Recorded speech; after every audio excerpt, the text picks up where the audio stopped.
జై వాసవి అందరికీ నమస్కారం. ముందుగా మీకు మీ కుటుంబ సభ్యులకు ప్రపంచ ఆరోగ్య దినోత్సవ శుభాకాంక్షలు. మరి ఆరోగ్యమే మహాభాగ్యం.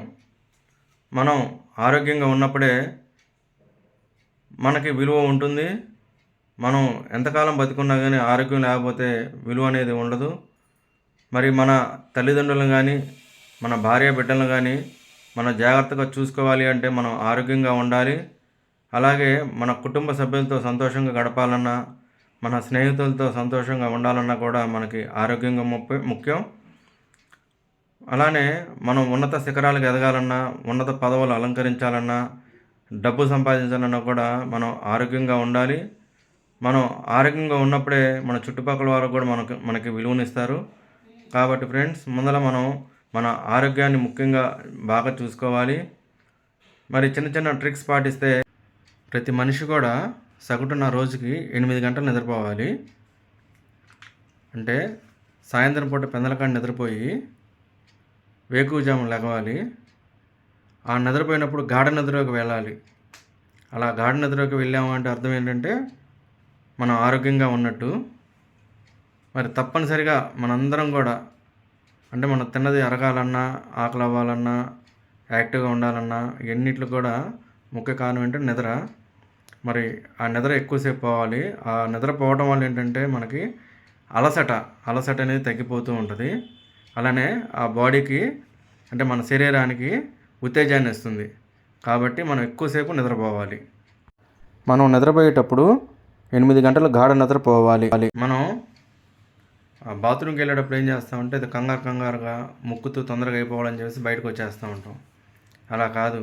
మనం బాత్రూమ్కి వెళ్ళినప్పుడు మల విసర్జన చేసేటప్పుడు ప్రశాంతంగా ఆత్రం లేకుండా తొందరపడకుండా ఒక సమయపాలన రోజు ఒకే టైం కనుక చేస్తుంటే ఏంటంటే మనకి జీర్ణం అనేది ఫ్రీగా అవుతూ ఉంటుంది. అలా జీర్ణం అవటం వల్ల మన ఆరోగ్యం కూడా బాగుపడుతుంది. మల విసర్జన చేసేటప్పుడు సమయపాలన పాటించాలి. మనం పళ్ళు తోముకునేటప్పుడు అవకాశం ఉన్నంత వరకు ఎక్కువ పర్సెంట్ వేప పళ్ళను వాడండి, లేదంటేనో జామ పళ్ళ. ఇలా ఏ చెట్టు పళ్ళను వాడినా కానీ మన ఆరోగ్యానికి మంచిదే. అలా కాని పక్షంలో మనం బ్రష్తో కనుక తోముకునేటట్లయితే పేస్ట్ బాగా తక్కువగా వాడండి. ఎక్కువసేపు బ్రష్ చేయండి. అంటే బాగా ప్రెషర్ పెట్టకుండా పళ్ళ మీద ఎక్కువసేపు పళ్ళ చుట్టూ కానీ బ్యాక్ సైడ్ కానీ అలా ఎక్కువసేపు కనుక మనం బ్రష్ చేసుకున్నట్టయితే ఆ పళ్ళన్నీ కూడా బాగుంటాయి. మనం బ్రష్ చేసుకునేటప్పుడు వేప పళ్ళతో చేసుకుంటే మరీ మంచిది. ఈ స్నానం చేసేటప్పుడు మనం ఏదో గబాబా వెళ్ళి తొందరగా 4 చెంబులు పోసుకొని స్నానం చేసి వచ్చేస్తూ ఉంటాం. అది కరెక్ట్ కాదు. మనం స్నానం చేసేటప్పుడు మనం ఎక్కువసేపు బాత్రూంలో ఉండి అంటే ఆ నీళ్ళు ఎక్కువసేపు మన ఒంటి మీద ఉండేటట్టు కనుక ఎక్కువసేపు స్నానం చేస్తే మన ఆరోగ్యం కూడా అంటే మన బాడీలో ఉన్నటువంటి ఉష్ణోగ్రత లెవెల్ అయిపోతూ ఉంటుంది. కాబట్టి మనం స్నానం చేసేటప్పుడు కూడా ఎక్కువసేపు స్నానం చేయండి. స్నానం చేసిన తర్వాత ఒక 2 నిమిషాలు ఆగండి. మన ఒంటి మీద ఉన్నటువంటి ఆ నీళ్ళు ఉంటే చుక్కలు ఉంటాయి కదా, అది మన బాడీ నుంచి కనుక జారి కింద పడుతూ ఉంటుంటే చిన్న చిన్న నరాలు కూడా ఉత్తేజపరుస్తాయి. కాబట్టి స్నానం చేసేటప్పుడు కూడా ప్రశాంతంగా నిదానంగా చేయండి.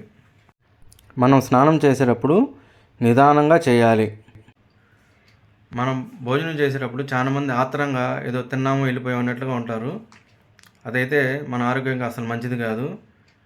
మనం భోజనం దగ్గర కూర్చున్నప్పుడు ప్రశాంతమైన వాతావరణంలో నిదానంగా అంటే మనం ఏదైతే తింటున్నామో అది మెత్తగా నవిలి మింగాలి. అలా నవిలి మింగే టైంలో మన నాలుగు కూడా మనం ఏం తింటున్నామో ఆ రుచి అనేది అది ఆస్వాదిస్తూ మనం కూడా ఆస్వాదిస్తూ తినాలి. అలా తినగలిగినప్పుడు ఏంటంటే మన నోట్లో ఉన్నటువంటి లాలాజలం ఊరి క్రిమికీటకాలను కూడా చంపడమే కాకుండా అరుగుదల అంటే జీర్ణం అవ్వడానికి కూడా మనందరికి బాగా సహకరిస్తుంది. కాబట్టి భోజనం చేసేటప్పుడు తప్పనిసరిగా నిదానంగా భోంచేయాలి.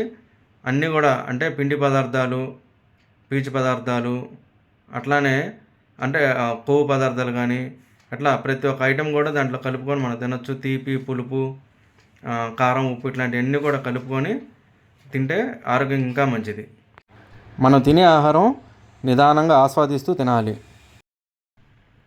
వ్యాయామం మనం తిన్న ఆహారం జీర్ణం కావాలన్నా, మళ్ళీ ఆకలి పుట్టాలన్నా, మనం యాక్టివ్గా ఉండాలన్నా, హుషారుగా ఉండాలన్నా మనం వ్యాయామం తప్పనిసరిగా చేయాలి. అంటే శారీరక శ్రమ.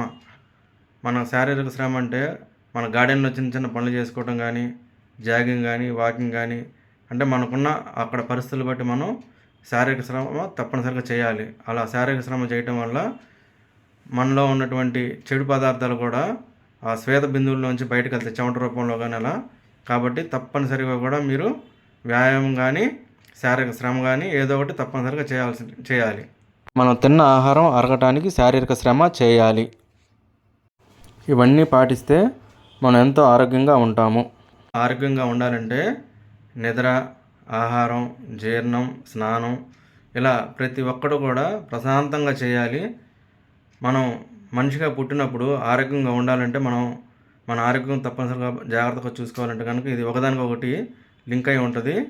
కాబట్టి మీరందరూ కూడా తినేటప్పుడు కానీ, స్నానం చేసేటప్పుడు కానీ, బాత్రూమ్కి వెళ్ళినప్పుడు కానీ, వ్యాయామం చేసేటప్పుడు కానీ ఇవన్నీ కూడా జాగ్రత్తగా మనం చేయగలిగితే కనుక మనిషి హుషారుగా ఉంటాడు, బాగా ఉల్లాసంగా ఉంటాడు. కాబట్టి ఫ్రెండ్స్, మీరందరూ ఎన్ని కూడా చిన్న చిన్నవి మనం ఎన్ని డబ్బులు సంపాదించుకున్నా ఏం చేసినా సరే హాస్పిటల్ పోవాలి కాకుండా ఉండాలి అంటే కనుక మనం తప్పనిసరిగా కూడా ఆరోగ్యం బాగా చూసుకోవాలి.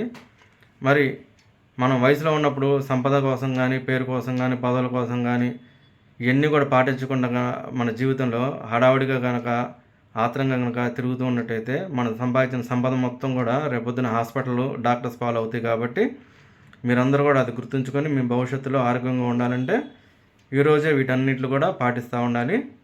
మళ్ళీ ఇంకొక వీడియోతో కలుద్దాం. జై హింద్, జై వాసవి. జై వాసవి. అందరికీ నమస్కారం. ముందుగా మీకు, మీ కుటుంబ సభ్యులకు ప్రపంచ ఆరోగ్య దినోత్సవ శుభాకాంక్షలు. మరి ఆరోగ్యమే మహాభాగ్యం. మనం ఆరోగ్యంగా ఉన్నప్పుడే మనకి విలువ ఉంటుంది. మనం ఎంతకాలం బతికున్నా కానీ ఆరోగ్యం లేకపోతే విలువ అనేది ఉండదు.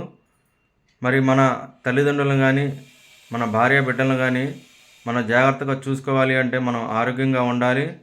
అలాగే మన కుటుంబ సభ్యులతో సంతోషంగా గడపాలన్నా, మన స్నేహితులతో సంతోషంగా ఉండాలన్నా కూడా మనకి ఆరోగ్యంగా ముఖ్యం. అలానే మనం ఉన్నత శిఖరాలకు ఎదగాలన్నా, ఉన్నత పదవులు అలంకరించాలన్నా, డబ్బు సంపాదించాలన్నా కూడా మనం ఆరోగ్యంగా ఉండాలి. మనం ఆరోగ్యంగా ఉన్నప్పుడే మన చుట్టుపక్కల వారు కూడా మనకి విలువనిస్తారు. కాబట్టి ఫ్రెండ్స్, ముందర మనం మన ఆరోగ్యాన్ని ముఖ్యంగా బాగా చూసుకోవాలి. మరి చిన్న చిన్న ట్రిక్స్ పాటిస్తే